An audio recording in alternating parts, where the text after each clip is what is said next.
This is one of the most heartbreaking moments in the history of football. We've played 97 minutes between Hatayspor and Kasım Pasha in the Turkish Super League, when in the last seconds of the game, Hatayspor get a free kick. The 31-year-old Ghanaian Christian Atsu steps up and scores the goal to win his team the match in the very last minute, with arguably the last kick of the game. But this wasn't only Christian Atsu's last kick of the game, it was also the last time that he would ever kick a football in his life. Because just a few hours after the game, a catastrophic earthquake would hit Turkey and Syria, causing over 60,000 casualties. And one of the most affected areas was the city of Hatay, the city of the club where Christian Atsu played.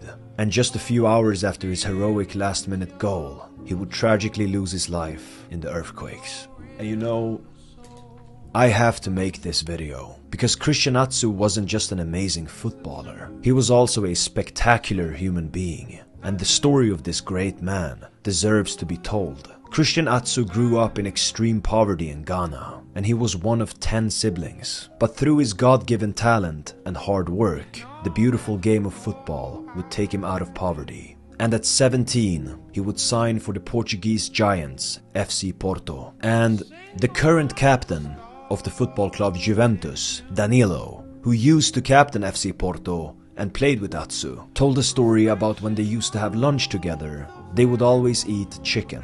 And Danilo told how Christian Atsu would also eat the bones of the chicken, not just the meat, but the whole thing, which would make Danilo and the other teammates ask him, "Christian, what are you doing? Why are you eating the bones as well?" And without getting upset by the question, Christian Atsu would just smile back at them and explain that the reason that he ate the bones as well was because of the fact that he learned as a child to never waste anything. Because growing up, he came from the kind of environment where he didn't know when he would have his next meal. And this incident was apparently life-changing for Danilo, because it really opened his eyes and gave him a lot of perspective to a lot of things. And that's what Christian Atsu did to a lot of people that he met. He was the kind of person that gave the people he encountered huge life lessons through the life that he had lived himself. And of course, on top of that, he was also an astonishing footballer. They even called him the Ghanaian Messi at times, and I know that calling someone the new Messi is something everybody says as soon as someone has a little bit of potential, but he really deserved that title. I mean, he led Ghana to the final in the African Cup of Nations in 2015,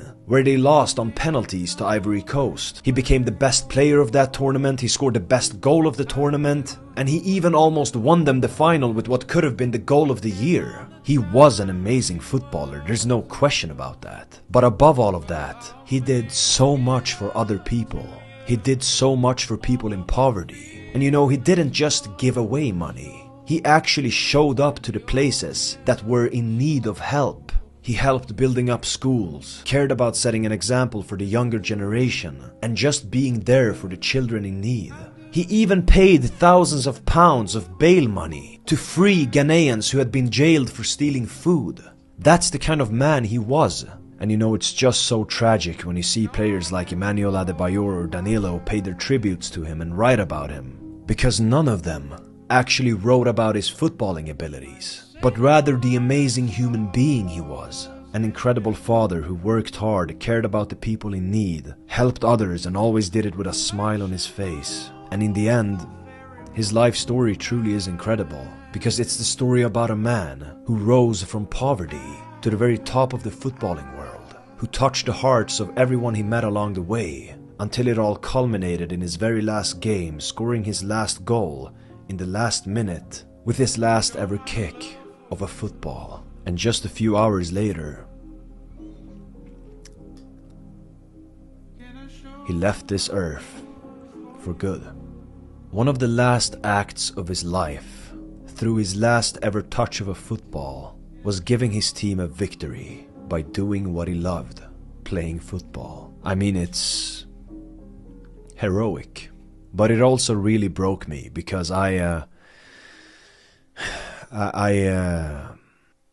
really respected this man. And if you watch this video, I can only say, please make the most out of your life, because this life is so fragile. You never know what can happen.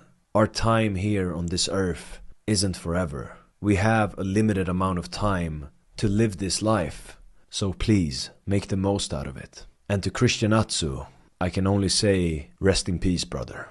And thank you for being an amazing footballer, but on top of that, a spectacular human being. Thank you for inspiring me.